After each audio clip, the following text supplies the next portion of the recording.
നീലക്കടലിൻ നടുവിൽ ലക്ഷദ്വീപിന്റെ നയനമതഞ്ചി കൊഞ്ചും സീനത്താലിന്റെ നാമമതേറെ വിശാലതയായി പടരുന്നതിന്റെ നല്ല നിദാന കഥക വികേസി കൂറുന്നുണ്ടേ അല്ല അവൻ തൻ കുതിരത്താൽ അഖില തുരുത്തിൻ മുറ്റത്തായി അല്ല അവൻ തൻ കുതിരത്താൽ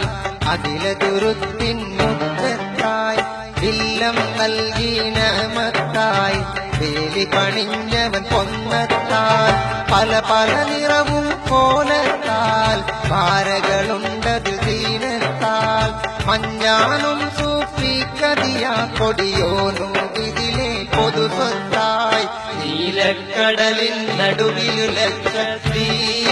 ലക്ഷദ്വീപിന്റെ നയനമതഞ്ചി കൊഞ്ചും സീന